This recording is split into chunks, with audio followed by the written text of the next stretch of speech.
Evet, herkese merhaba. Yes, hello everyone.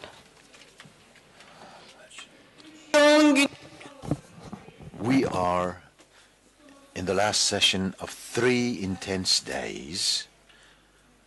Throughout these 3 days, we have shared many things, and now we're going to share new things and perhaps, I hope, look to the future. At the beginning of this conference, we talked about whispers. And throughout these 3 days, people talked about the different kinds of whispers that they had witnessed. We gave reasons why these people whispered at a certain point. Why was it that people could only whisper throughout these 100 years? Some said fear, whispers because of fear, and we explained that, well, from losing one's job to being excluded all the way to being murdered were the different rationales. Some said whispering because of being ashamed, being the perpetrator or coming from the family of perpetrators or witnessing a great violence. Whispers because there is no language that you can explain this with.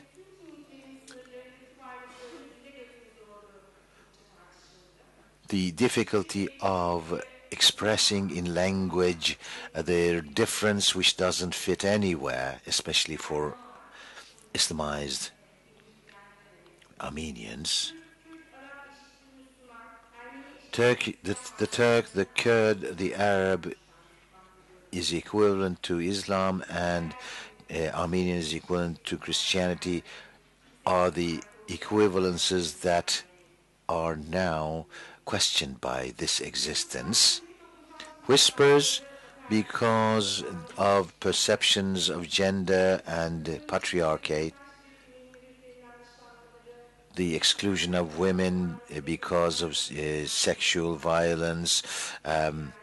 People are assessed as men and women are only things to be owned, and the conversion of women not very important if they go to another religion, but then grandmothers hiding their origins and religion for decades and decades.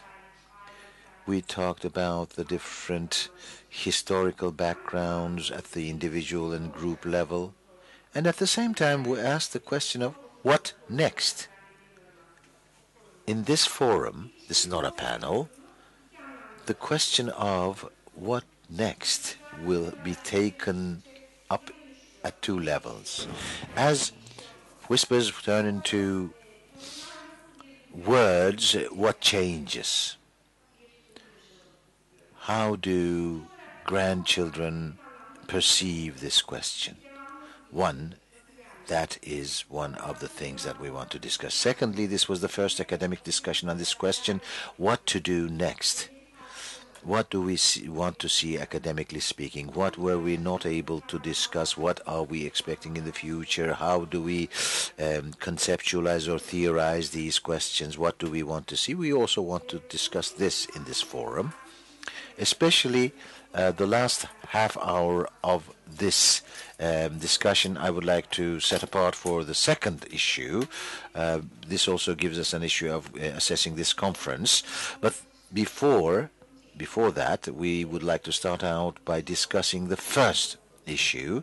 We call this a forum because we want this to be an environment in which everyone can participate, much more than the previous sessions, but everyone perhaps should speak very briefly so that we can have a real forum. First of all, we would like to hear people who have already expressed their what they have in their mind on this issue, or witnessed people who have witnessed. This morning there was a very special workshop. Perhaps it was the first time that grandchildren came together to discuss Jülde Aral, Sevgin and two of their friends came together with the grandchildren. Then we will turn the floor over to you and we'll continue all together. I would like to start with Fethiye Çetin. We have discussed her book from time to time in this conference. That book is so important and made space for such transformation on this question. Fethiye, what is changing when we express all these stories? What kind of future do you imagine? Perhaps I would like to explain this through certain examples, several examples. When the book My Grandmother was first published, my phone was ringing all the time. I was not able to work in my office. I constantly had visitors. Those visitors who took appointments and came and visited me always talked to me closing my door. There was only my secretary outside the door, but we were only able to speak the door shut. But there was immense desire to talk. Second example, there was the Armenian Women's Association, HAYDer. They organized a meeting. This was news in certain websites. They had to change the date of the meeting. Then when we held the meeting, there were incredible measures of security taken. That when we went in, we shut the doors and we were only able to talk after the doors were shut. Why do I cite these examples? We used to talk, but we were only whispering. Now, for the last several years, in many meetings that I attend, people stand up and share their experiences. Many books have been published. Many stories were told. The importance of this meeting for me is that for the first time under the roof of a university, this topic has been discussed in such comprehensive manner. I have listened to so many stories. We made a book out of some of these stories anyway. But in the presentations that I listened to at this conference, I realized how many categories there were that I had never heard of, how many stories that we had never heard of, how many cases that we cannot fit into any category at all. I am very happy to have attended this conference, and I wish for the continuation of this conference. And if this were possible, if it is possible, perhaps we could do this in Anatolia at other universities, and thereby the academic world would take more interest in this. We started to talk about this. This is a very important step. And we cried. We wept so often in this hall. That is to say, remembering and mourning go hand in hand. And to the extent possible, we should spread this far and wide. Thank you. We're going to continue with Işınsu now. Well, Fethiye said that she hopes that this will continue in other universities. Işınsu Koç is doing her master's degree at Oxford University on this issue. This morning, no, she's here as the spokesperson for the workshop that was held this morning. How did it go, and what would you like to transmit to us from that experience? Hello. we came together as the children and the grandchildren of parents and grandparents who were Armenian. We had many people, men and women. We had 4 psychologists, Jülide Aral, Ufuk Sezgin, Baysam Sezgin, and the last name we couldn't hear. I'm going to read a text. We took certain sentences one by one. I wish the organizers had given this to the interpreters as well, because this is going, when something is read, we need the text. Our grandmothers, our grandfathers, great-grandfathers and great-grandmothers lost, we carried here, some of them, their names I didn't know. We shared our stories. We found out that we were not alone. Turkish Armenian, Kurdish Armenian, Islamized Armenian, Syriac. We had differences, but we saw these differences decrease. This was like bringing together the beads of a bead chain, that beads that had dispersed before, and putting forth our emotions without fear. We were trying to heal ourselves, and we saw that we could only solve the problem this way. This relieved us very much. We wanted stories to be shared. Let us accept each other with our differences, and let us have conscience so that this does not repeat itself. We Islamized Armenians expected that Christian Armenians would accept us and take us in. Today we see that we're not alone. We have new compatriots, so to speak, and if we are called dachik by our compatriots, we feel bad. The more we mourn together, the more we weep together, the more we will be able to laugh together, and this way we will be able to heal ourselves. Thank you.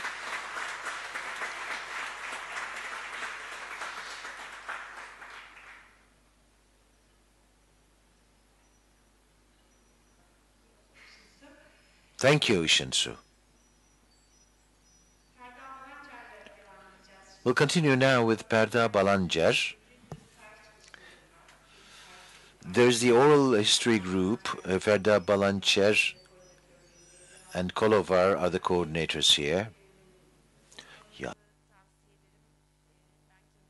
I really recommend you to read what they've written. I've learned so much from what they've done. I've really developed myself. Ferda Balancar will be talking about the experiences of that oral history group. Is anything changing? Is it good to express all those and share all those experiences? Hello, everyone. As the Hrant Dink Foundation, we have this oral history work. Many of the people, or a great majority of the people who are here, know this probably. Well, even also people who are listening to us from their computers on the internet also probably know about this. Let me give you a bit of information on the background of this work that would be very consonant with the significance of this conference. We started this work in March 2011. For 3 months, all the way to June 2011, we were not able to convince anyone to give us interviews within the framework of this program.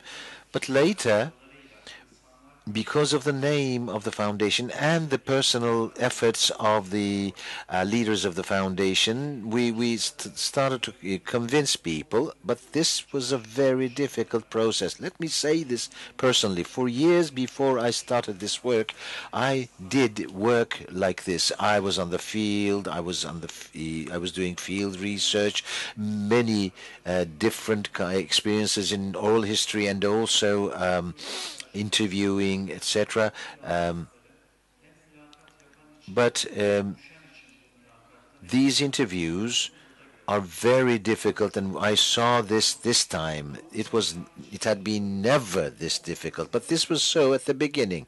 In June 2011, a bit after these interviews started, things started to get going, and by the end of 2011, you have the book, the Voices from Turkey Speaking.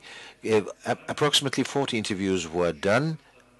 Then in 2012, we started the interviews that formed the basis for the Diyarbakır Armenians talking. The number reached 80, the number of interviewees. Then we went to Ankara. We went over to Ankara. This is continuing. Today, people are calling the Hrant Dink Foundation and they say, I would like to talk, come and talk with me as well. I would like to give you an interview. 2.5 or 3 years is not a very long period for this kind of work. In this not very long period, from March 2011 to November 2013, to be able to do this kind of work where people now voluntarily wish to speak on their own initiative is something that is very satisfactory. And among these, there are people Islamized before, forcibly Islamized, and then return to Christianity once again. Or other categories, whatever category you take, they want to speak. And as some interviewees say, verba nolens scripta, verba volens scripta manens. So if we remember that people used to put forward so many excuses, the development that we have had creates great hope. So to say this would not be an exaggeration. Among the 200 interviews that we have had, I think 30 or 40 are by people who come from families who were Islamized. Some of them wish to go back. Some have already won the battle, and some, for the first time, have learned, are saying that they're Armenians through these interviews for the first time. But the common point here is that they are hopeful for the future, and the reason that makes them talk is in the first place this hope anyway. We do hope that this process will continue in the same manner. Thank you.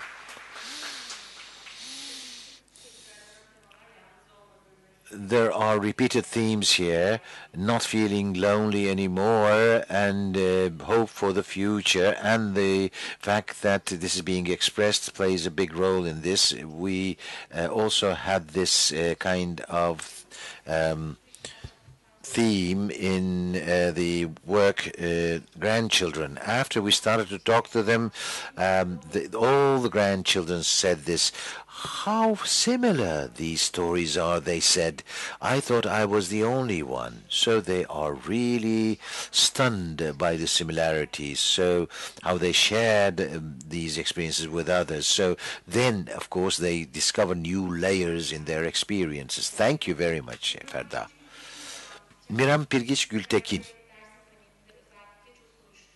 We talked about what happened in Dersim from 1915 to 1938 and after in yesterday's panel. Now Dersim people, Dersim Armenians came together and created an association. So what does this mean for you, Dersim Armenians? Yes, I say, I greet you all and good evening.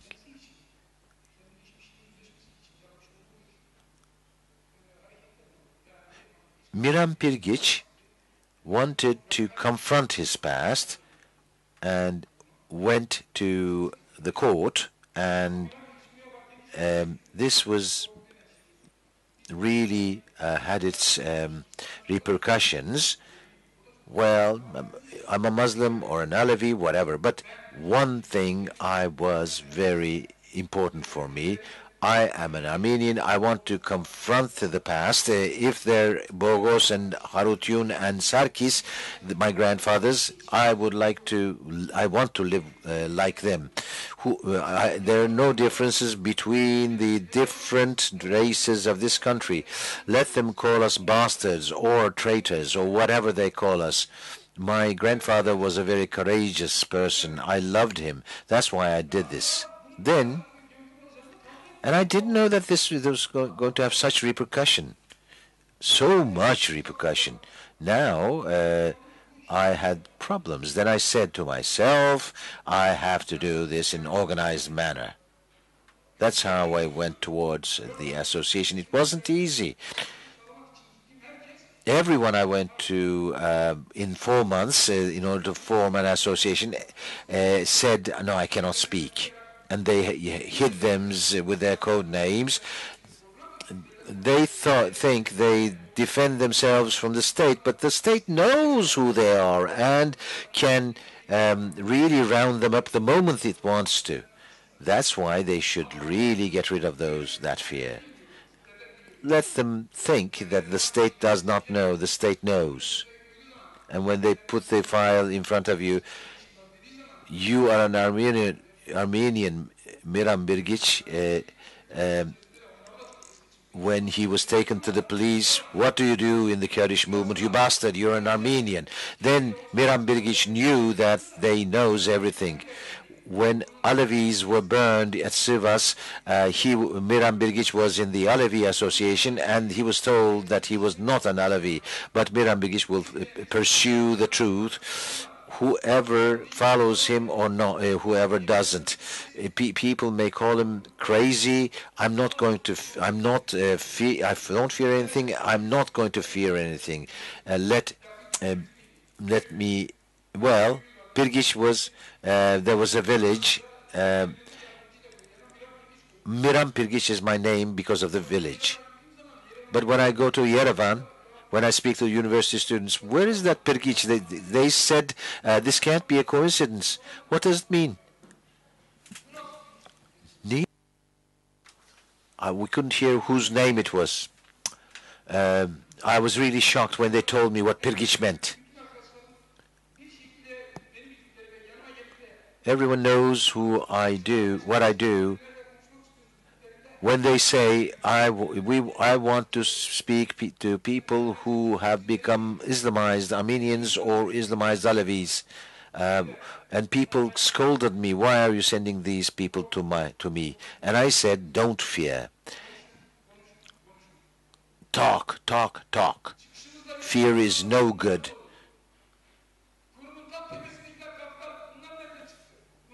There are certain institutions who said they're dividing Armenians. No, we're not dividing Armenians. You are not integrating with us. You are questioning us. Are you a Muslim? No. What is it to you? I'm an atheist, but I'm an Armenian. I'm one of those people who've never left their land. I lived on the mountain there, and I lived hiding at the foot of a tree. Some of my enemies were killed because they did not want the child to yell, because the soldiers would hear and kill everyone.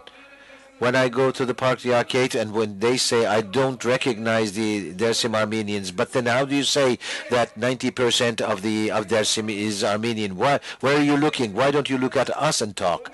We said we are Armenians together with my son. I went with my son, but then I went with 10 other people. I was baptized. You are serving a holy position. Do you have a church in Dersim? Do you send priests to Dersim? How can I carry those people to Dersim, to Istanbul? But his problem is something else.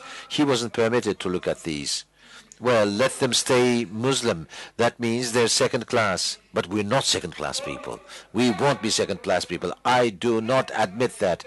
And I appeal to all the Armenians of Dersim. Come courageously. Come boldly in a way that is fitting for your grandfathers. This is what becomes you. If there be death, then let there be death. The people who died for us. If they didn't die, we would not be able to die. Live honorably. Let the next generation live honorably. What can I do? You tell me, speak for 5 minutes. What can I tell you in 5 minutes?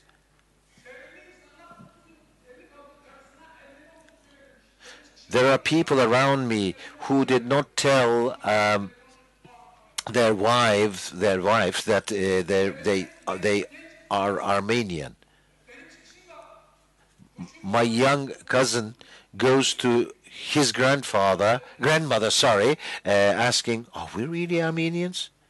Well, the grandmother says, "Well, I don't want you to be excluded. We lived 1915. We lived 1938. We had been massacred in 1915. We were attacked again in 1938.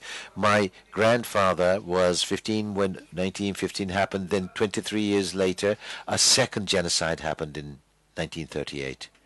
When the gentleman a moment ago, he says, this party, that party, they help the state. Be human beings. Don't lie. What did that party do to your state? Can I intervene? Well, tell me that time is up, but don't interrupt otherwise. That's why I say this, it's time is up. The historian says he's a historian. You're a historian. Halaçoğlu says, I have the realities in my hand. I have the facts in my hand. What you're saying is a lie. Why don't you come up and say, what are you doing? You're lying. Why don't you say this?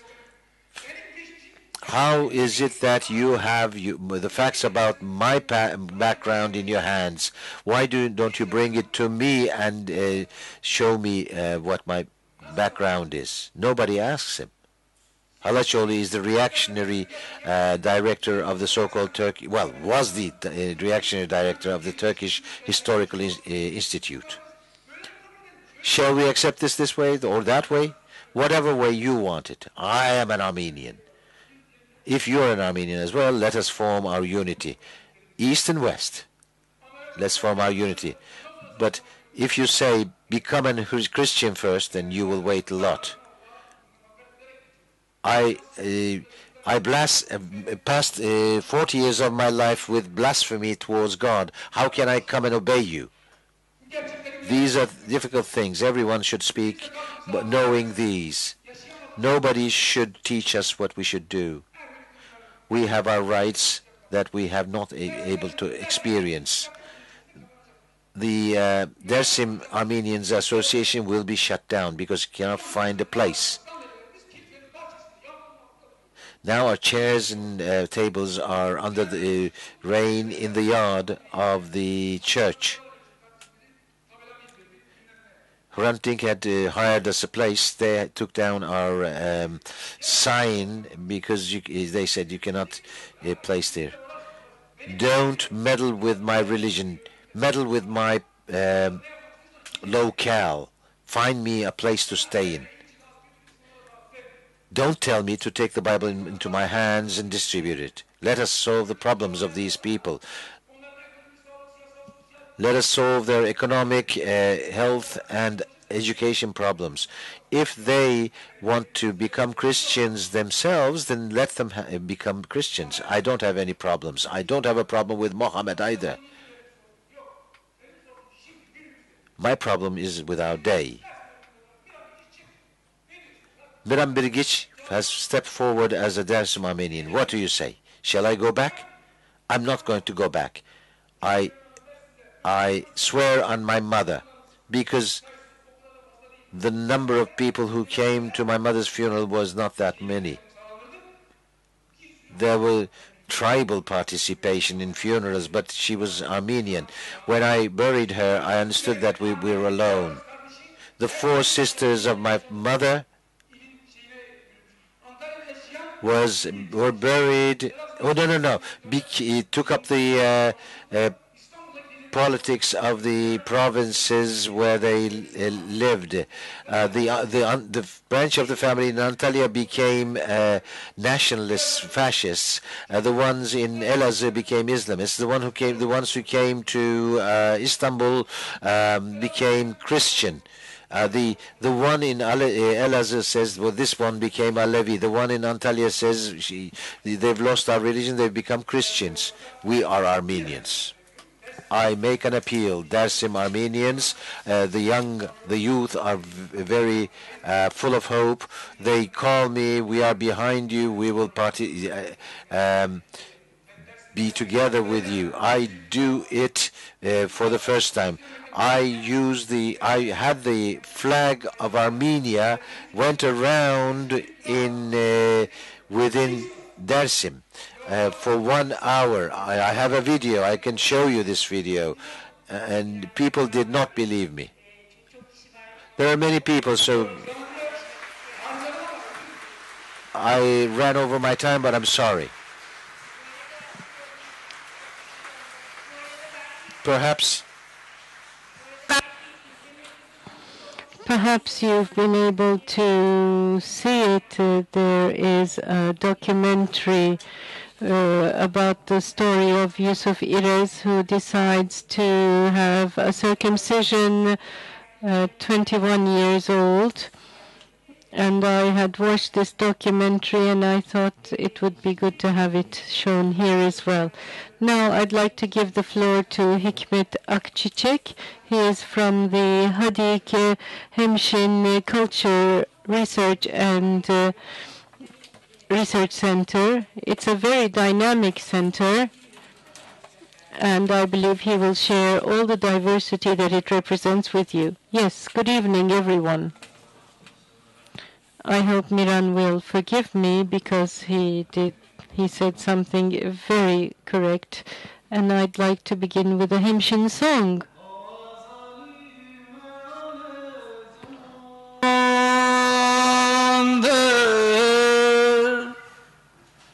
Takidum çok segoğandır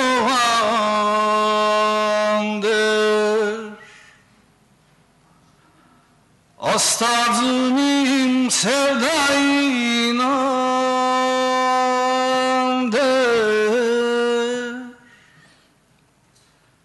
Ego hinzi donuandır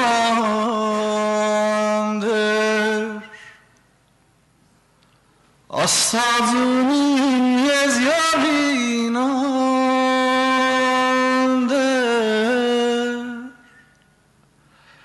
Ego hinzi donuandır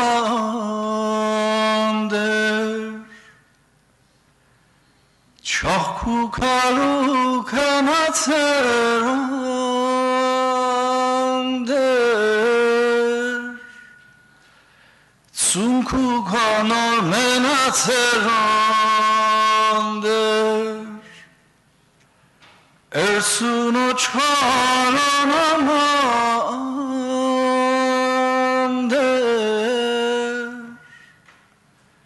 Gürcistani menatserandır Ersuno çarananandır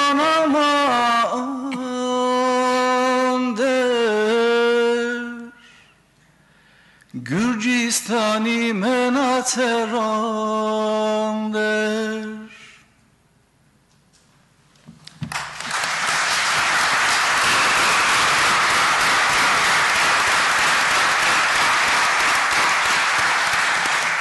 Gerçekleri konuşmak.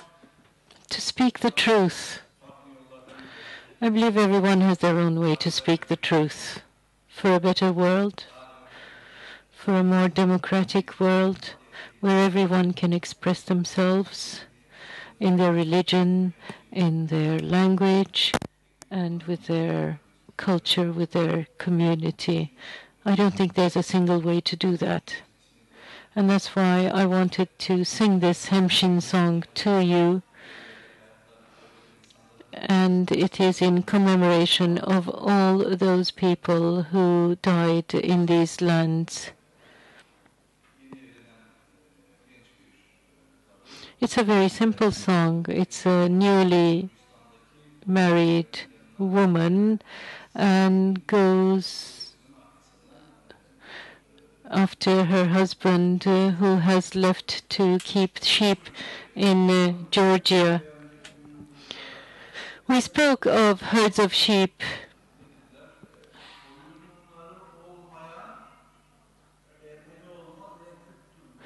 I think somebody said something like an Armenian is a Kurd without sheep. So we in Hemshin accord great importance to sheep, be they Islamized or Islamicized. Maybe this will require historical work, but I am from Hemshin. I am Hemshinli. And we accord great importance to sheep because we amongst the Islamicized Hemshin, Islamicized Armenians, we are a community who have preserved our language, and I think this is because we are herdsmen. We have our animals in our mountainous region where the state is not very much interested in us. We were able to preserve our language even if we lost our religion. And in recent times, our children can talk the Hemshin language with us. It is a form of ancient Armenian, and even saying this is something that can be problematic with people in our community. This was spoken of at large in this conference. We can begin this talk with the August newspaper, with the European Union process, and so many other instances. But I believe that as we talk, the more we talk, we will be able to bring forward, bring to light this phenomenon that certain languages, certain cultures are slowly disappearing. Nazım Hikmet has a poem, and he says, "This planet will go cold one day, and you will feel the sorrow of that in your heart." And we all feel the need to do something about our own culture so that it won't die away. I, as a person from the Faculty of Economics, felt the need to collect the songs of Hemshin and to have them performed. Another friend of mine who doesn't have such an academic background, in fact, shot the first documentary on Hemshin, and we're making small steps. And we, as conscientious members of that community, are striving to have our culture live because we can see it disappearing. For example, when we set up Hadik, I realized that there were 5 men who were married, and their wives, including myself, are not from Hemshin. And they don't speak Hemshin language. And so I learned later that if you talk at a very early age to a child, then the child learns that language. But we are city people, and my wife is not from Hemshin, so the children cannot learn Hemshin language. But our Laz brothers have succeeded in doing this. I'm trying to teach my child now, but it's difficult. And that's why we've come together. And we set up the Hadik Association in order to revive the Hemshin culture, language, and to enable academic work to be done about it. And even if we can't, to come together as a community of Hemshin people to tell people that this has a value, that this is precious. And we have very little to work on, and this is why I'd like to call upon the academic circles and to people who are involved in cultural and artistic work. There is a Hemshin out there somewhere, and you need to study it with its language, with its history, with its songs, with its music, and it's waiting for you. I don't know to what extent they will help you, but we do hope that the academic circles will show an interest in it. The people of Hemshin, and this was said yesterday too, were one of the first communities to convert massively to Islam. And in this sense, this is a finalized process in our community, so we do not have a desire to go back to Christianity. It may come up as an intellectual need, but the community does not feel that need. We need to say that. And for certain Armenian friends, this might be a sad thing, but this is the case. In the same way, being Armenian, for us being Armenian, it can be only one thing. We are from Hemshin, and this is our identity at present. There is a link with Armenianness, but there's also a link with Turkishness and other identities. It is a new identity, and we have distanced ourselves from the other identities, and our Hemshin identity has come to the forefront. Yes, we do have Armenian origins, may say, an important part of our community, but you can also understand that a very important part of our community will also say, no, I have nothing to do with Armenians in my past. And so I wanted you to know that. Yes, I think I'll wrap up there.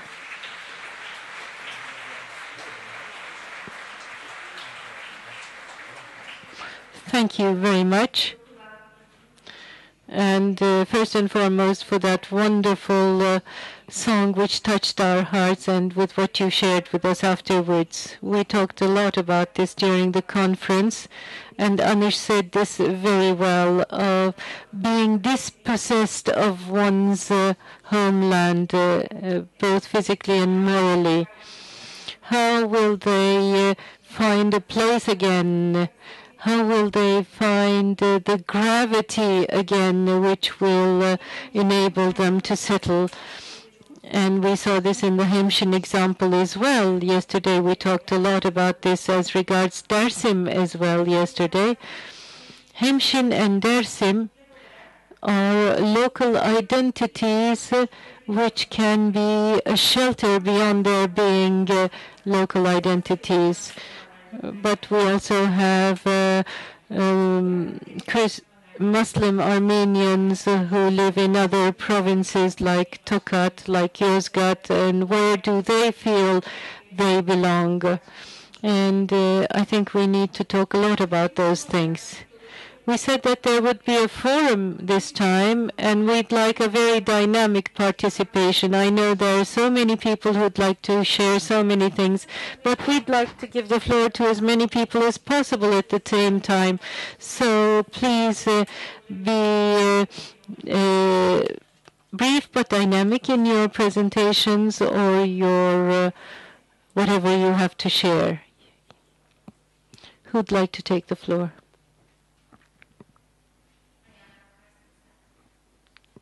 Stand up, please.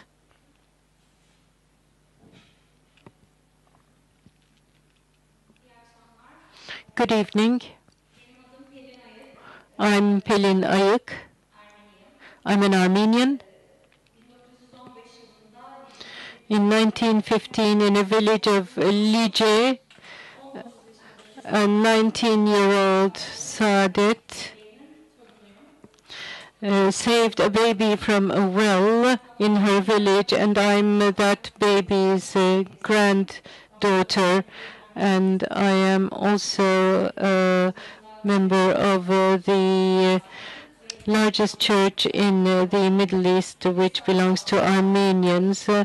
It was reconstructed and opened to worship in 2009. When we began the first restoration work on this church, be it Armenians from Turkey or from the diaspora, they were saying, how many Armenians are left there anyway that you're going to open up a big church like that? And at present, we have 2 families which are registered as Armenians.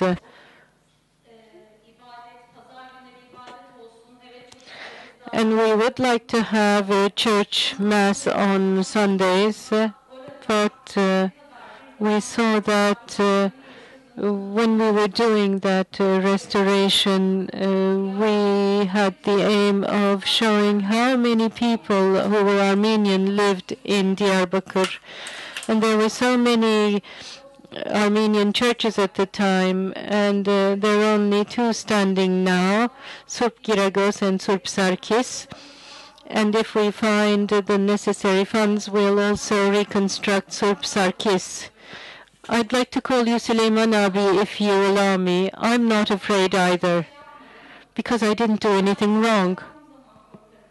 It's only when I do something wrong that I fear what might come. And I believe that it is important to pick up even the slightest stone which might remind me of my ancestry. I see this as a heritage from my ancestors, which I never had the chance to know. You said that you had hope in the youth. Do not lose that hope. I am an Armenian youth. I didn't run away. I will be staying here and will do everything to defend my rights. And I promise you this as an Armenian youth. Please don't lose your hope. Thank you very much. There's a gentleman at the back there who would like to take the floor.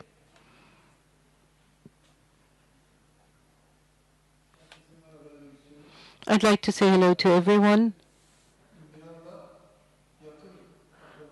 We are very close relatives with Miran in Dersim. He is my aunt's son.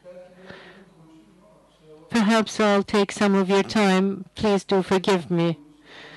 So Miran and I were children. He's a few years younger than I am.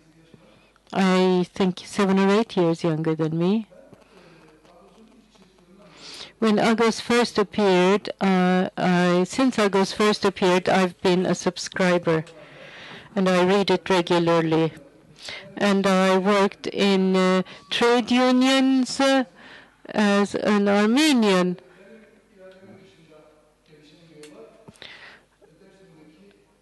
And the fact that I am not registered as such is the fault of the state in Dersim. I bear the name of a person from my ancestry, and I want to change this, but we haven't decided as the family. Miran speaks of the fear of people in Dersim of not being with him, that they are cowards. I had personally gone to see Hrant. I met him, and I asked him to send Agos every week to Dersim to subscribe to it.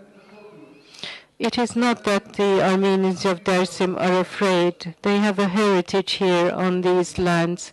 I'm sorry. I know you know this, but The Armenians of Dersim and the Anatolian Armenians are hardworking people, they're intelligent people, and were self-confident and productive and honest. And every Muslim will tell you that. The Kurds, the Alevis, all of them. And our ancestors have left us this honesty as a heritage. So I wouldn't say that we are cowards, but I couldn't find the courage to go to my own community and say, let's organize amongst ourselves to become Armenian and take up our Armenian identity again. And Miran did something very correct in this sense, but in his approach, he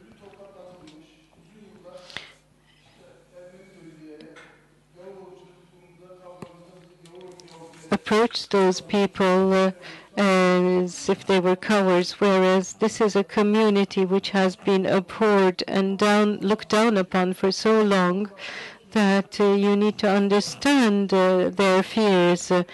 We need to understand how we can build upon those fears in order to come out. Miran did this, but in his approach to the community, there is a difference of style in addressing them. And if he had an approach whereby his style was more understanding, then maybe more people would have joined his association. You need to go to the grassroots and to have things mature before you can arrive at something tangible. What I want to say is, fora or conferences like this, these are all very good, very nice, but you need to do something else. And this shouldn't be in the approach that Miran had in approaching people. So when you approach people, a family, a household, you need to see that you need to have another approach. These people have been molded in the Turkish state's tyranny and its military's repression for so long. It is after the 1850s that this nationalization process begins. I'm sorry, but we talked so much about this, so we'd like to talk a bit about the future. What kind of future do we imagine? Your work is very good, and I don't know how much money you've spent for this, but it is very useful. But in different parts of Anatolia, there are remnants of this community, and they need to be revived. As Miran said, in Dersim, there are 162 churches. This kind of work should be widespread everywhere in Anatolia and to be organized in different parts of Anatolia. I want to be with Miran, but his approach, I don't think we should personalize this issue. I believe we should discuss your suggestion. It's important to have academic conferences and meetings like this, and it's important also to own up to the cultural heritage, not only the religious one, and to revive that culture. What else can we do? These are things that we need to be talking about. And we spoke of fears throughout this conference. I'd like to remind you that in our first panel, that fear was also wisdom, and that fears are not worthless, and that they are of great value. And what creates such fear, what creates the violence around that fear, is something that we should feel responsible about. First and foremost, those who are not Armenians.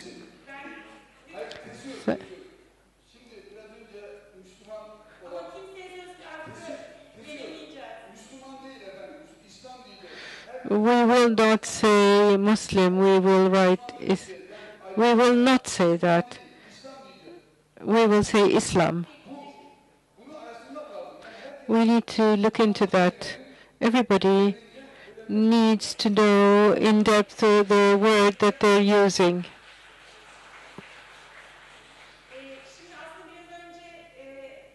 Thank you. In fact, I forgot a while ago. There's someone else who has written a book amongst us, Yavuz Ekinci. We spoke a lot about his book, The Lost Lands of Paradise. And we spoke of the spiral of violence and periods of violence which came one after the other. Would you please tell us about the process of writing your book and what it changed for you in your life? Thank you. First of all, I'd like to thank the Hrant Dink Foundation and all those who contributed to this organization.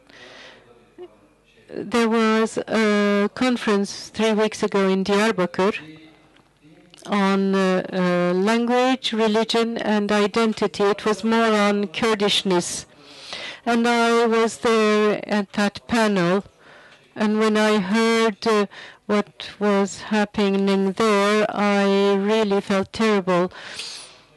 Now, I've been listening for the last 3 days, and I see that there is nothing that hasn't happened to us either as ill fate. Ibn Khaldun, who was a historian in the ancient past, is the subject of one of my novels. Now, what I wanted to do there was to tell the story of a family from 1900 up to our day. And it was, in fact, the story of a Kurdish family. It wasn't an Armenian family, but there's always intersections with Armenians when you take up Kurds, because for centuries we've been living together, and unfortunately, after 1915, we went through terrible things. How can the future be shaped? Frankly, when you think of all that has happened and what is still happening as the spiral of violence, I can't be very hopeful. This spiral of violence is so acknowledged, in a sense, by everyone. Nobody seems to find it strange. For example, yesterday, there was a clash between Hezbollah and the Kurdish party BDP. I don't know how that happened, but there's still violence all around. And when I was writing this book, there was something else. What led me most to writing such a novel was the people that we called Buffalo. We had them in our village as well, and they had such a cold loneliness. Halaja Mansour says, hell is not where we live. Hell is where our voice is not heard. Thank you.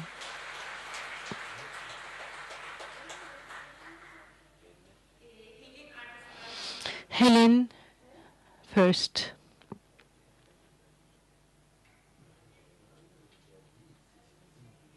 Microphone is not on.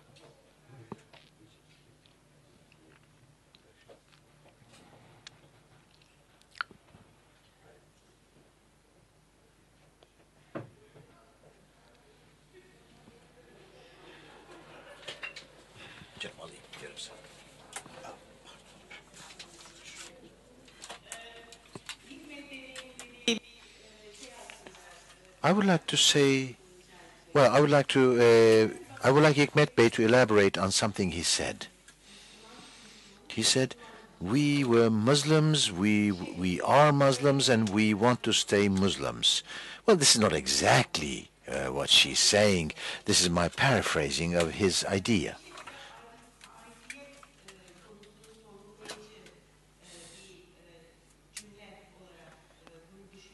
if we think of this as from the point of view of questioning of belonging, whether you want to be accepted by the Armenian community or not, do you want to say anything else? Shall I ask again?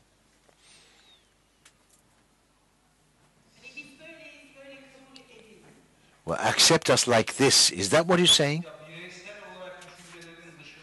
Outside my personal ideas, I'm talking about the general psychology of the Hemshin community. This is the photography that we can take today. There is no emotion, sentiment of becoming Christians again in order to become Armenians. This is the truth. This may be hurting for some, but this is the truth. I am someone who has been brought up in this community. Well, my religious feelings do not really guide me, but I don't have an idea acting according to Christianity. But I don't. Islam doesn't lead me anyway. I don't have that feeling. I have to say very frankly that I have no desire to become a Christian. And there are certain ideas that say that Hemshin Seas are not Armenians, but I find the thesis that Hemshin Seas are Armenians who were Islamized, but emotionally. Well, 300 or 350 years have gone by. They're talking about the year 1700. So for us, perhaps it can be said that there's such an accusation in this society if you say that you're an Armenian, that even discussing this, it's to put the idea forth that it is as natural to be an Armenian as to be a Turk or a Circassian. This is the short-term target that we should have. The rest is not realistic. Well, there may be individuals who want to go and baptize and become Christians, but this is not what the society at large feels like. Well, my problem is not religion. Well, thank you.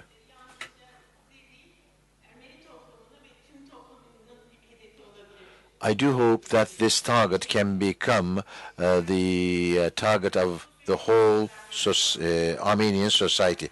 Hikmet Bey is making a sociological observation, but he's also warning us. What does it mean to convert or apostasy? What does that mean? An adult, why should they convert? Why do we think of this as apostasy? So we should also question our language. Ron Sunny, may I say one more thing? Of course, these concepts really should be elaborated on academically, and I'm not very good at that. But this concept of apostasy is very, very frequently used. They say that we are Armenians. To my uncle, he says he was 90 then. He said our grandfathers were born to Armenians. Well, when I said dönme, well, I was talking about that. You're problematizing that. That is to say, converting to Christianity now. Should we think of this as apostasy or conversion? Or is it just a choice made? But beyond that, Zeynep Türk Yılmaz in the first panel also underlined the following. Why should we really wish to put everyone into a single category? the Hemshin existence, being, is questions those categories. Ransuni. I'd like to thank the organizers of this incredible, wonderful symposium, this conference. I came a long way to be here, and I'm very happy that I made the journey. And I want to follow Hikmet Bey's suggestion that we think academically a bit about this problem. This conference was wonderful because there was both a very high academic level, and there were also witnesses and participants coming from communities, and that's a rare connection. In our universities, in the academic world, when we think about identities, or we think about ethnicity or nation, we make a distinction between those who think that identities are given, objective, eternal, always with us, primordial, and matters of blood. On the other hand, we have moved to an understanding in the academy that identity is in fact constructed, made historically and culturally, in fact changes over time, and is very subjective. It is a matter of understanding your experience, and here is my central point, and it is a kind of proposal. It is a matter of feeling, a matter of feeling. Think how much in this conference we have talked about emotions. Emotions of pride, emotions of fear, all of these different emotions. My proposal is that we think of identity as an affective, it's a fancy way of saying emotional, understanding, not primarily an intellectual or cognitive connection.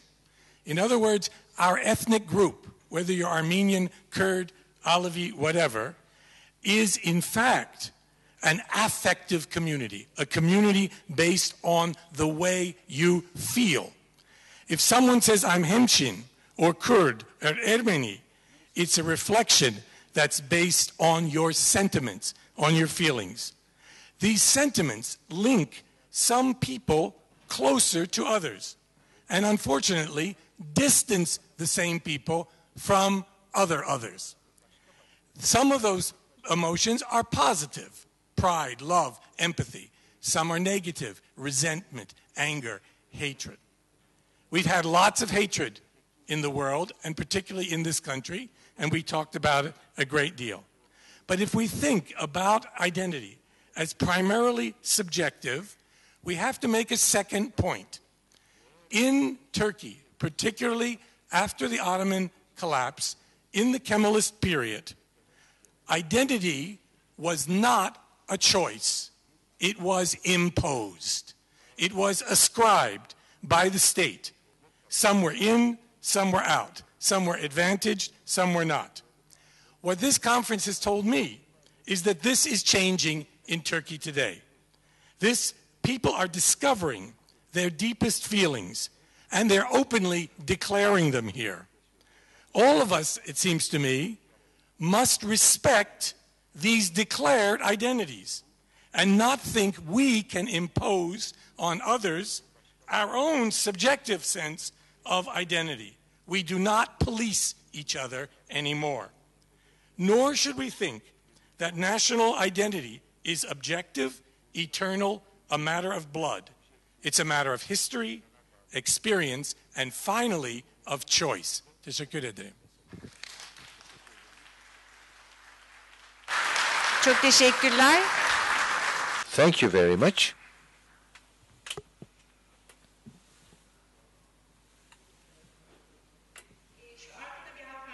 There's a lady at the back, and she's been asking for the floor from the beginning.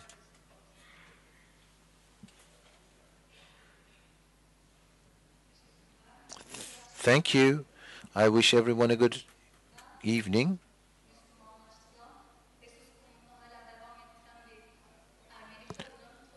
I am the grandchild of an Armenian woman who was Islamized and who has kept silence I am here to overcome that silence.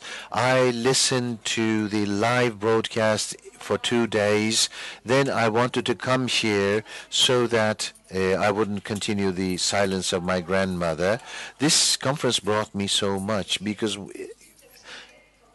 as we keep silent, it means we accept certain things. But for 3 days now, there was great voice that came out of this conference, and I thank all of you. The mother of my grandmother, my maternal grandmother,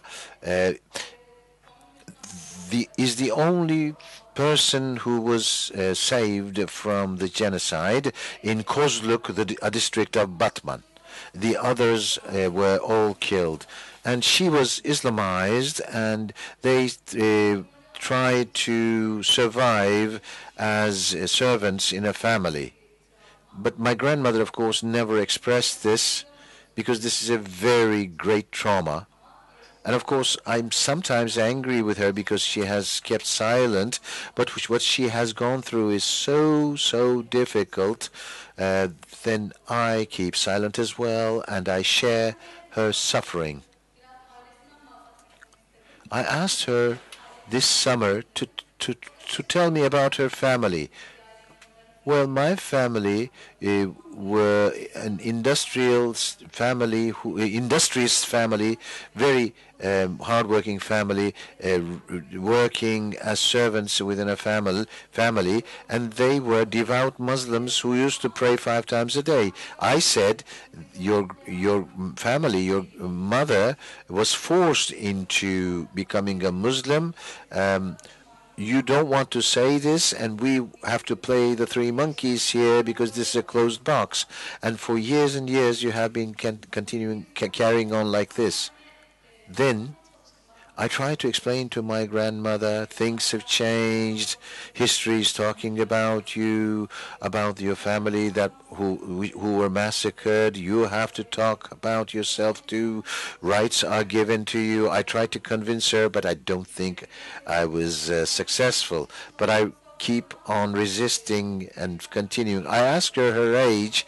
I don't know exactly what to say, but she says she shows 80, then add a 5, a 3, and a 1. That's what I am. So there also she has certain memory problems because of her age, but she's the only one who is witness to the massacre of her family. So I'm very scared that I will lose her one day. I wanted to overcome this silence here and tell you her story. Thank you. Thank you very much. Give your grandmother our greetings and love. Avedis Hajian. The first one is addressed to the panel generally, Fethiye Çetin and the other panelists. And the second one is addressed specifically to Miran and to Hikmet. The first one is, Turkey is living, obviously, and this conference is proof of it, an unprecedented time of freedom.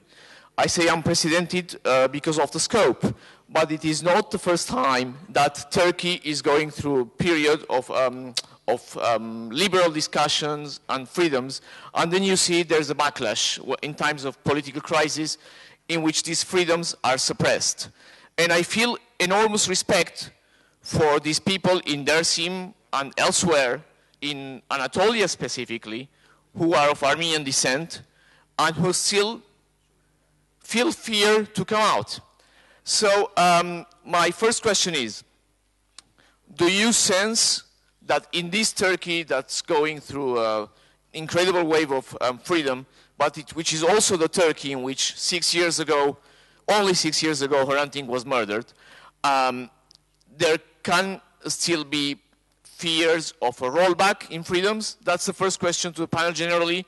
And the second question is, are these fears in Dersim specifically, where Armenians suffered 2 massacres, not only one, 1915 and 1938, and in Hemshin, where memories may have been suppressed, but they obviously know that Armenian, and Hikmet said as much, Armenian, the word Armenian is also associated with negative connotations.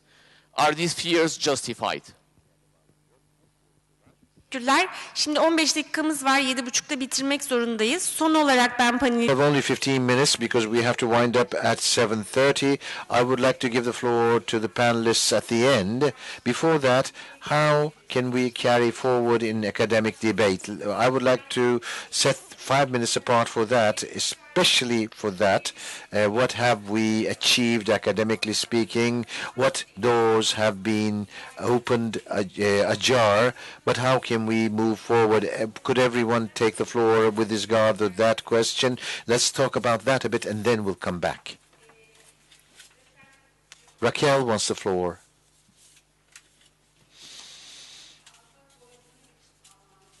We never talked about the lawyers and the legal side with these panels.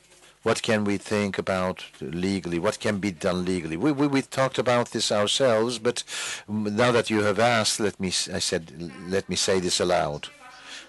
Well, there are people who have started this work. There are legal processes that are ongoing. We haven't had the time to share those. We'll share those in coming conferences, yes. Well, I am a bit hesitant, very hesitant in fact, but since you sincerely appealed to us and in your speech on the first day, I felt the need to go back to a neglected topic, especially the gentleman's discussion on identity. Epistemological violence, you said. You didn't say this by coincidence. I'm not on the organizing committee. I hope you don't hear this as too much of pontification. Well, in the past there were identity policies. Was there identity? The Armenians and all the others existed, but all these questioning, well, happen in the 21st century or in the postmodern age. And if we know what voices are silenced, psychoanalysis, political philosophy, etc., many things, to cut a long thing short, perhaps we could question the concept of identity. I still have not learned your name, but I will learn your name. I will put on my glasses and learn your name. This is a process. When it is translated into Turkish, identity comes from identification. So that's a Freudian concept. In Turkey, kimlik is a different thing. Well, has the person really converted or not? That has nothing to do with this. Then there are the concepts of subject and self. These are always used interchangeably in the academia. But this is not abstract. There's blood spilled because of these mistakes.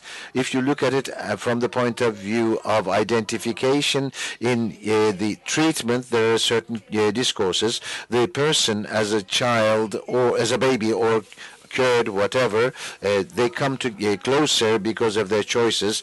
Let me wind this up here. We will perhaps talk about this later. In democratic societies, or even, well, that's too idealistic. Let's come back to violence. If we come back to the past. Of course, I have this psychoanalytical background. Catharsis is not important. Of course, people open up and get some relief out of that. But what kind of future do we plan for? Remember Raquel's speech after Hrant died? There are so many hints there. Perhaps a panel should lean on that speech with respect to violence. Between the lines, many things. You said academic. I said many things between the lines. I hope other friends who have really suffered will not think this too highbrowed, because when you say academic, it's as if you were looking at it from the outside. But I was here all 3 days as someone without an identity, because that suffering may have been experienced from within the position of a woman, or as a leftist, or a human being. So when you're establishing a relation with the past, it is good to define history as the planning for the future through the present. So I do hope that I have not talked too much. We have to question our concepts are looked into. The concept self, I put that into not identity but self. Thank you. Because when we talk about fleeing or fearing, the following is so comical.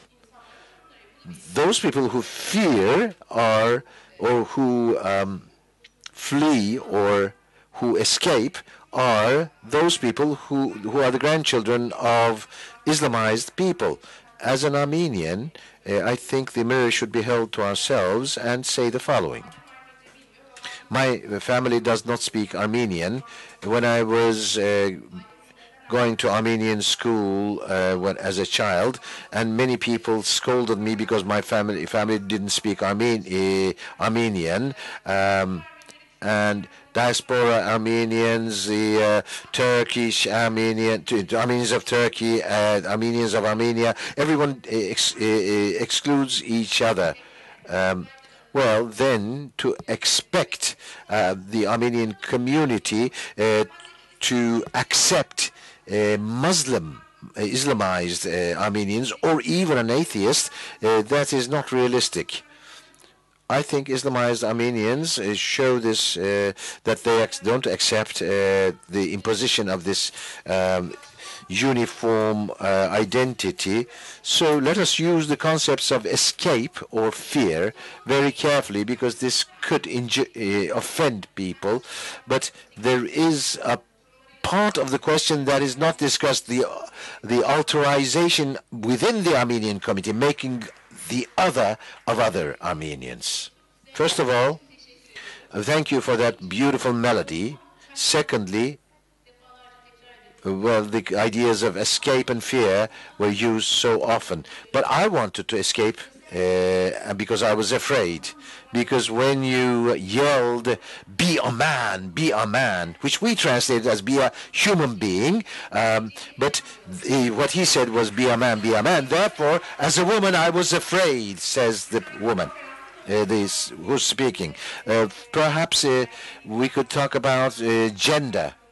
And perhaps, as Hidayet said, discursive violence. Very briefly, with this, I would like to respond to what Ron Suni said on the question of identity. The national narrative here now in this country has been really, is now really in ruins. So we should not really be surprised that the different identities are now bursting forth. That concrete nation, uniform nation is now full of cracks, and there is a mosaic. That concrete has been broken. This is going to be our future. What's important is that to make this into a marbling, an Ebru, and without marbling we cannot really go on. People will come forth, they will say, I'm a Muslim, I'm an Armenian, etc., etc. So this is a process that has to be lived and experienced. I would like to say something as well. Of course, this will be lived in the future, and we will heal ourselves through this process. As Hrant said, when Armenians will be saved from their traumas this way, and the Turks from their paranoia. But while doing this, I understand very well what Ronnie wants to say. Language is very important, and I understand very well what Hidayet said. We should remain away from the language of violence. We should do as Hrant did. He used a language that was totally distant from violence. He talked about the Armenian question, the big question, as through the lens of the living, through the question of those who survive, not the dead. That way we can really heal ourselves and heal each other. There are, of course, many other things that we would like to talk about. Language is first and foremost. As Cengiz said, that national narrative is now full of cracks. What has come out instead, of course, identities. But we should be careful about this. We should not go for new identitism, new politique identitaire, as they say in French. So we should think of these questions carefully, because the concept of multiculturalism is now being abandoned, because people understand the following: well, we have different cultures, so let's coexist together without touching each other. You don't touch me, I don't touch you. But this is not what we need. What Cengiz said with marbling probably was that. Suni said something very important, and I related to that as someone who works on nationalism, and he said in the end this was a choice. Well, this is what's important. One should let this choice live. In America, too, when abortion is being discussed, no one says, I'm pro-abortion. They say we're pro-choice. So this is what we should bring to the fore. What Hrant Dink said at that conference in 2005 was very important. They asked me what Armenianness is like, and he said, this is beautiful, and I recommend everyone. So let us recommend each other our identities. Thank you. Arman Marsubian.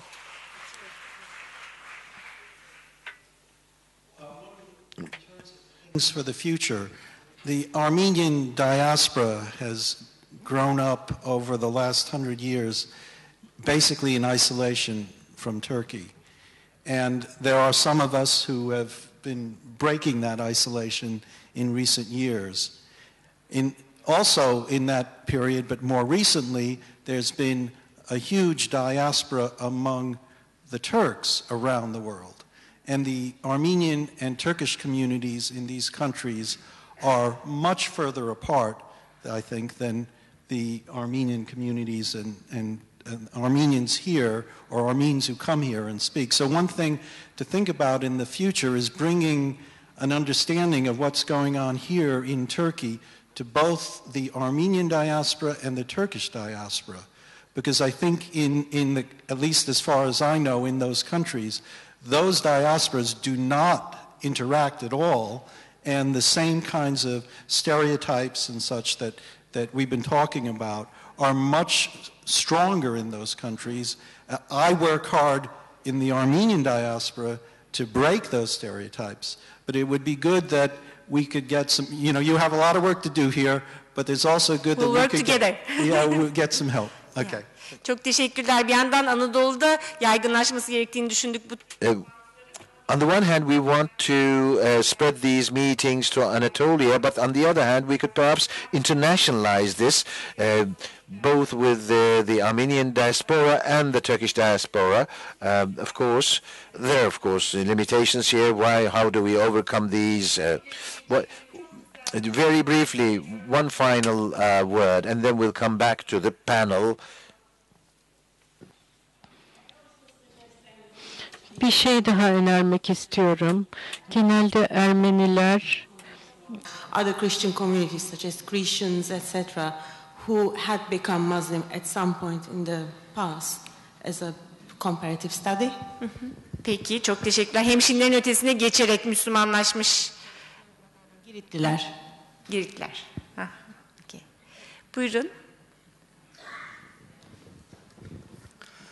Selçuk Arsap, Özgür Gündem Gazetesi'nden. Ya bir sorum olacak. Aslında 3 gündür takip ediyorum.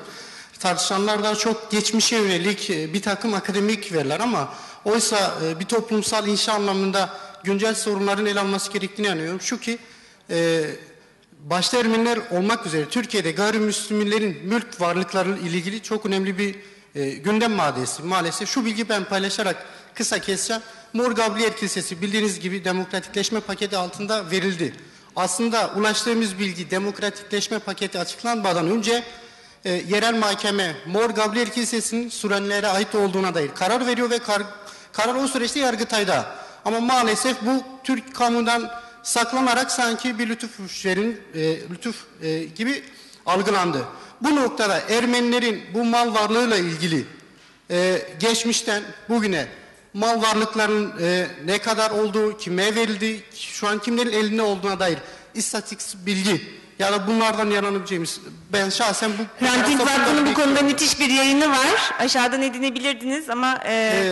Yani biraz da kamuyla açıklanması evet, aslında ama o eksik olarak gördüğümüz... Eksik kaldığı konusunda çok haklısınız. Genel olarak da ne tür akademik söylemler dışında kaldı? Aslında materyalist analizler diyebileceğimiz, Marksist analizler, ekonomi politiği tüm bu sürecin çok dışında kaldı. Yani ne tür materyal kayıplar ve süreçler var burada? Onu da çok az tartıştık. Bundan sonraki konferanslar için not ediyoruz. Çok teşekkürler. Şimdi herkese son olarak bir söz vermek istiyorum. Masadaki arkadaşlarımıza sizin eklemek istediğiniz... Kim var? Pardon, özür dilerim, görmedim sizi. Bir kısa soru diyeceğim. Buyurun. Cevabı da daha kısa olabilir. Sorum hemşerilere. Onu demekten, this was the most wonderful surprise for me when I came here. I didn't expect this conference. Next week I'm going to Kilikia to meet my cousins back again and whatever, etc. I'm going with enthused and with most ammunition because there's a lot of work to be done. And thank you for that. My question about Hemshins is one thing that 300-year history, the 300 years that Hemshins say have passed over their conversion is only 10% of the 3,000-year Armenian history. So that's not a big deal, that big a deal. The other thing is that there are other Hemshin communities around Abkhazia, Uzbekistan, that Stalin had sent them, and of course outside Hopa.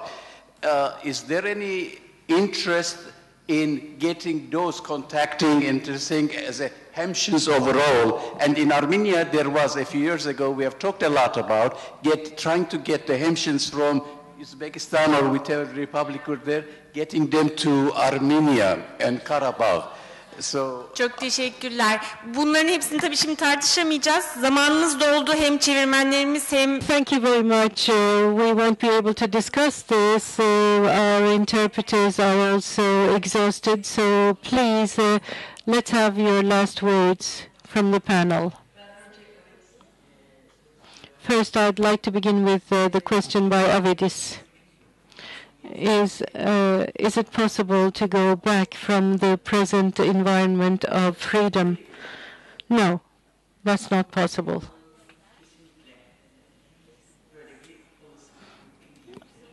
I think that this is absolutely not possible. However, perhaps there will be certain obstacles to stop this process, to stop the flow of water that is now abundant. But they won't be able to do that. They can't not succeed. This flood will do away with all the obstacles set before it.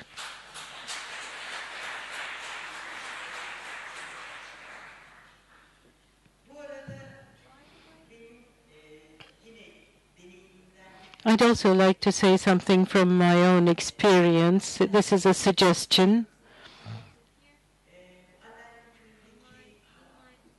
The hubbub fountains in my grandmother's village, while we were restoring this, I experienced this very vividly. And in fact, this was a meeting of the grandchildren. Let's meet as the grandchildren and talk, but let's do this at the place where our ancestors were, because when you go to the local community, everything there tells you of your past, however much they tried to erase it. Every stone, every piece of branch speaks to you. And so we did this first in Hubbub, and what we saw was that if you do something together, You have enormous power, and in very little time it has an enormous transformative power. So doing things together and producing things together, this is incredible, friends. We stayed there for 4 months, and in 4 months we felt that transformation, not only with the villages or the voluntary people there, but on ourselves, even in a visible manner. And my suggestion is that as much as possible, let's do things together, let's repair things together, and let's create occasions to do that. And this can be done with the diaspora as well, within the academic world, at the local level, but especially at the local level. I believe doing this at the local level is so important in order not to relive all that suffering again. I can tell you of a woman there and what she said, and I'll finish off with that. This is also for Avedis. What she said was that history had died. That history had died, and you made it relive, and nobody can bring it down again. And that was a Kurdish woman who said that. Nobody can destroy this from now on. Thank you very much. Hidayet also underlined the same thing, that we cannot understand one another unless we come together. Ferda, Balancar. Now, in this forum, I believe the thing we dwelled on most was what Hikmet Bey was talking about, the demand of the Hemshin to be accepted as Muslim Armenians. This is presented as if it was only restricted to Hemshin, but I know from my own experience and from our work on oral history that this kind of demand exists at the individual level, and I have seen it and witnessed it so many times. And so they say, I'm a Muslim, but I'm Armenian. I ask to be acknowledged as a Muslim and as an Armenian. Those people don't say the church should accept me. They want to be accepted as a community. And I want to recover my Armenian identity, but I want to stay as a Muslim. Of course, this is something which is not only an issue concerning the Armenian community at large, it's also an issue for Muslims. So when people come up and say, I'm a Muslim and an Armenian, how are we going to treat those people? This doesn't concern only Armenians, but also the Muslims in Turkey. And I believe that in the coming period, this kind of demand will be voiced loud and clear.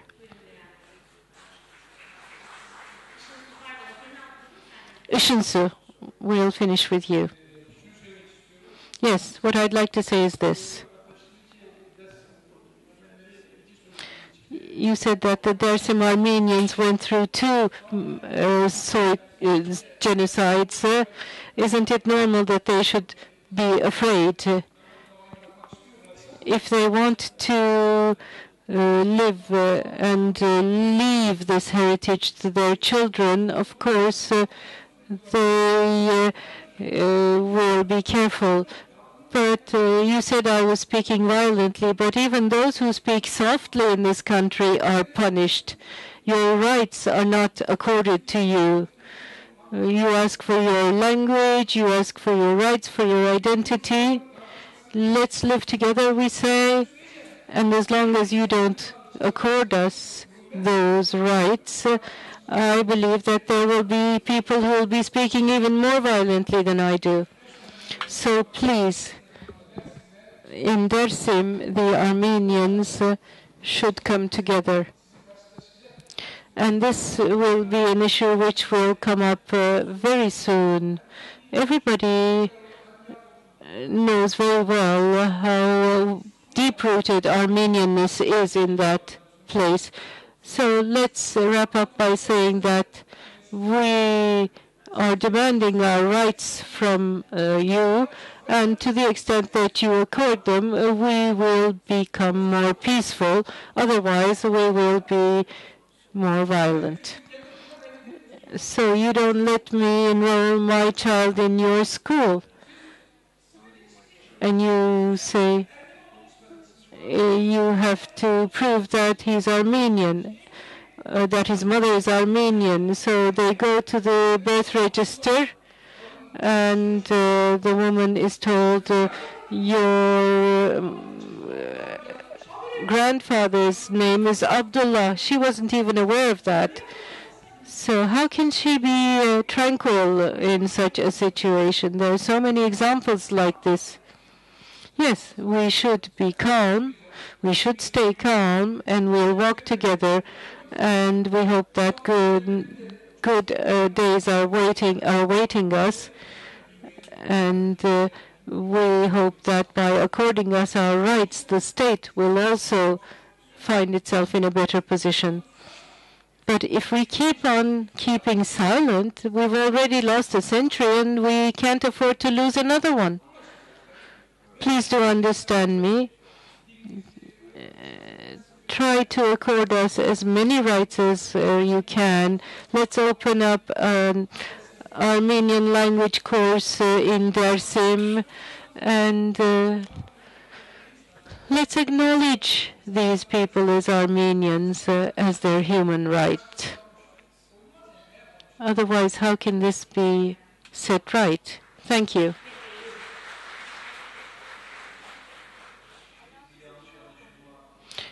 I wonder if there was a misunderstanding when Ferda was saying that the Hemshinli should be taken into consideration as Muslim Armenians. The community does not have such a demand. But the questions have concentrated around Hemshin, and from there I understand that we need to discuss the Hemshin issue. And I believe that in the forthcoming period, we will perhaps need a conference on the Hemshin and Hemshinli by the Hrant Dink Foundation. We'll talk about that, but apparently there's a need for that. As for the relations with the other Hemshinli, there was a question about that. And of course, what is all this talk good for is another question one might ask. In fact, the Hemshinli living in Pazar were not aware of those living in Ordu. The ones in Rize were not aware that the ones in Hemshin were speaking the same language. They had forgotten so much. And in our university years, in fact, we had this preoccupation. They say that we have Armenian as a language, but we don't know a single Armenian, so we can check whether it is or not. And so there was a girl while I was studying in the faculty, and she didn't want to talk too much. So now we know that our language is Armenian, and now we've begun to come into contact with Hemshinli who are Christians. So in recent years, I went to Moscow and Sochi to give concerts there, and we were invited by their associations. For example, next week there's a wedding in Sochi, and two of our friends are going to that wedding. So we have already an established dialogue, and this is how we're experiencing it at this time. We went to Abkhazia. Of course, the border is a makeshift one there, and so they smuggled us in, and we had a taxi driver who took us there, and apparently the man hadn't been educated much.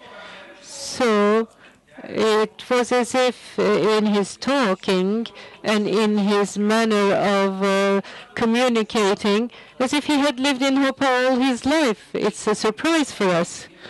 And then after the shepherding of herds, we are now very much involved in traffic with truck drivers. And so they go frequently to Georgia, to Armenia, and there is a dialogue which is slowly progressing.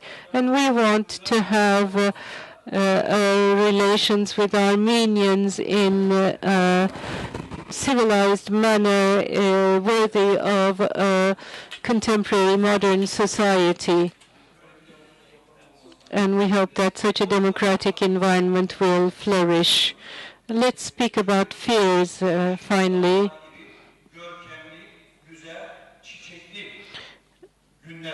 I hope that we have days as beautiful as the mountains of Hemshin and its flowers.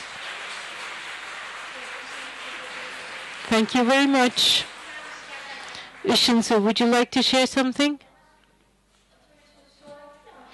Not as the workshop spokesperson, but as the grandchild of an Islamicized grandmother. There are also Armenians in the diaspora as well as Kurds in the diaspora who are excluding us, and unfortunately they are in the majority. I don't know how this will weaken, but I personally am very hopeful. What would we have if we didn't have hope? Now, what I want to finish off with is this. We want to see the beads that were scattered reassembled again, and to see the mountains flourish. Thank you so much. With these wonderful wishes, we will be rounding up. We have a few thanks to go around. First of all, the people who allowed us to communicate in different languages, Patrak Destukyan, Nurderish, and Sungur Savran. We would like to thank them very much, and thank you for your brain cells as well as your voices. Zeynep Taşkın, Emine Kolivar, Duygu Coşkun Tuna, and so many Hrant Dink Foundation employees have been involved alongside the Boğaziçi University students. We owe them all a big round of thanks. And once again, we'd like to thank Boğaziçi University for hosting us from the technical department to the security department without taking care to work outside their working hours. We would like to thank them from our heart. And we would also like to tell you that around 1,500 people followed this conference online, apart from us here, so there was a wider audience outside, and some of them wrote to us their impressions. We had wonderful comments, and I hope they will contribute to this debate in other ways. And I'd also like to thank Sergei Vardanyan for his work on Hemshin. Thank you very much, and let's hope to meet again.